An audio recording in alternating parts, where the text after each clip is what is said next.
నాకు సంబంధించి నా క్యాంప్ ఆఫీస్ గురించి గత 15 నెలల నుంచి రిక్వెస్ట్ చేస్తా ఉన్నాను. ఆశ్చర్యంగా ఏంటంటే మేము అడిగిన క్యాంప్ ఆఫీస్ గురించి రెవెన్యూ డిపార్ట్మెంట్ దగ్గర సమాచారం ఉండదు, జిహెచ్ఎంసీ దగ్గర సమాచారం ఉండదు.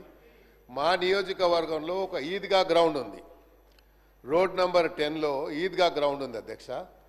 ఆ ఈద్గా గ్రౌండ్లో సిపిడిసిఎల్కి మన ఒక సబ్ స్టేషన్ గురించి ల్యాండ్ అలాట్మెంట్ ఇచ్చారు. అక్కడ ఇప్పుడు రంజాన్ నడుస్తుంది, ఈద్గా గ్రౌండ్ అది, దాని పక్కకు వేరే ప్రభుత్వ స్థలం ఉంది. ఆ స్థలంలో కొంచెం నాకు క్యాంప్ ఆఫీస్కు స్థలం ఇవ్వమంటే అది వాళ్ళు ఐడెంటిఫై చేయలేకపోయారు. సబ్ స్టేషన్కు నేను లోకల్ ఎమ్మెల్యే ఉంటే నా నాలెడ్జ్ లేకుండా నేను ప్రివిలేజ్ నోటీస్ ఇస్తే కూడా యాక్షన్ తీసుకుంటారో లేదో అని చెప్పి మీది చెప్తా ఉన్నాను.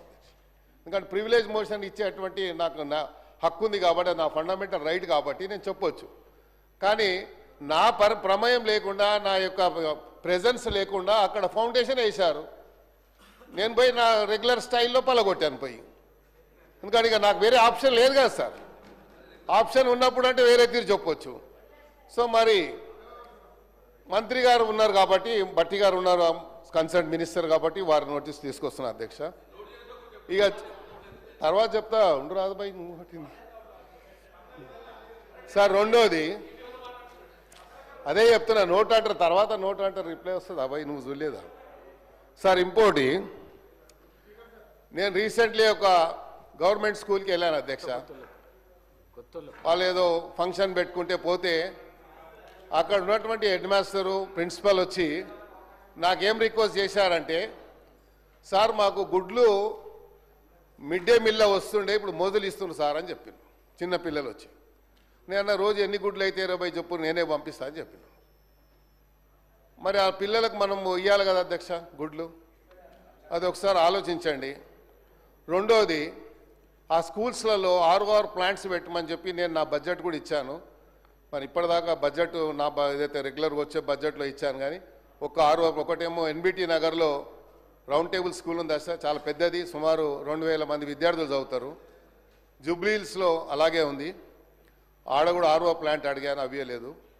ఇంకోటి, ఇది చాలా ప్రధానమైనటువంటి సమస్య కాబట్టి ఇమీడియట్గా యాక్షన్ తీసుకోవాలి. నోట్ అనేది అది రెగ్యులర్ ప్రాక్టీస్ అధ్యక్ష. నోట్ అంటే మాకు తెలుసు, నేను కూడా మంత్రిగా పనిచేశాను. నోట్ చేసుకుంటామంటాం, బయటికి పోయిన తర్వాత అది డస్ట్బిన్లో వేస్తాం ఆ పేపర్ తీసుకుపోయి. ఇది రెగ్యులర్ ప్రాక్టీస్ కాబట్టి నేను చేశాను కాబట్టి చెప్తున్నా అధ్యక్ష. నేను వాళ్ళని ఎవరిని బ్లేమ్ చేస్తలేను. ఇప్పుడు నాకు ఎవరు చెప్పాల్సిన అవసరం లేదు, నాకు తెలుసు ఏం మాట్లాడాలో. అందరికంటే సీనియర్ ఎమ్మెల్యే నేను సార్. ఇంకోటి, ఈడబ్ల్యూఎస్ కాలనీ, నేను మినిస్టర్ ఉన్నప్పుడు ఫౌండేషన్ వేసి కాలనీ కట్టించాను. ఆ ఈడబ్ల్యూఎస్ కాలనీలో ఒక వ్యక్తి వెంకటరెడ్డి అని 5-6 ఇండ్లు వాళ్ళకు కొంచెం డబ్బులు అప్పు కింద ఇచ్చి అన్ని ఇండ్లు లాక్కొని 6 ఫ్లోర్లు వేశారు. నేను complaint, zonal commissioner complaint with pictures, court ఆర్డర్తో సహా పంపించాను. ఈరోజు వచ్చే ముందు MRO గారికి, తహసీల్దార్ గారికి, అదేవిధంగా DC గారికి పంపించాను. యాక్షన్ తీసుకుంటలేరు. ఈడబ్ల్యూఎస్ కాలనీ అది, పర్మిషన్ ఎలా వచ్చింది? ఇక్కడ కిట్టుకు ఏంటంటే మా దగ్గర ఉన్న టౌన్ ప్లానింగ్ ACP చిన్న పేపర్స్ పెట్టుకున్నారు. మొన్న ముఖ్యమంత్రి గారు చెప్పారు వారి కన్సర్న్తో.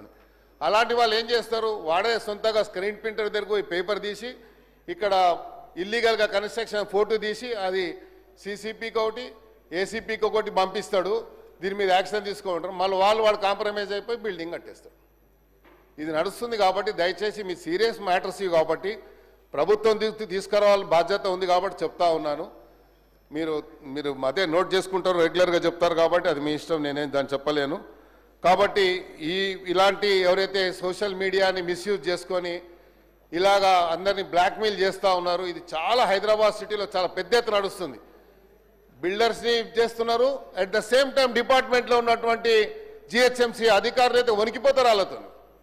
ఎమ్మెల్యే ఫోన్ చేసినా, మినిస్టర్ ఫోన్ చేసినా భయపడడు. కానీ ఆ సోషల్ మీడియా వాడు ఒక ఫోన్ చేస్తే మాత్రం సార్ యాక్షన్ తీసుకుంటా అంటాడు, ఇద్దరు కూర్చొని లావాదేవీ జరిగిపోతుంది. సో ఇవన్నీ జరుగుతున్నాయి కాబట్టి క్యాంప్ ఆఫీస్ విషయంలో సీరియస్గా తీసుకోండి. తర్వాత ఈ EWS కాలనీ ఏదైతే ఇల్లీగల్గా కట్టాడో అది ఇమ్మీడియట్గా డెమాలిష్ చేయాలి. ఎందుకంటే పబ్లిక్ అంతా వచ్చి నా మీద పడతా ఉన్నారు. క్యాంప్ ఆఫీస్ లేకుండా నేను హైదరాబాద్ సిటీలో ఉంటా కాబట్టి 100 మందితో డైలీ ఇంటరాక్షన్ ఉంటుంది అధ్యక్ష. వాళ్ళని కూర్చోబెట్టుకోవడానికి కూడా మనకు ఇబ్బంది అవుతుంది కాబట్టి నా క్యాంప్ ఆఫీస్ గురించి కూడా దయచేసి మరి నోట్ చేసుకుంటారని చెప్తారు కాబట్టి మీరు ఒక డైరెక్షన్ ఇవ్వండి. Thank you. గౌరవ మంత్రి గారు.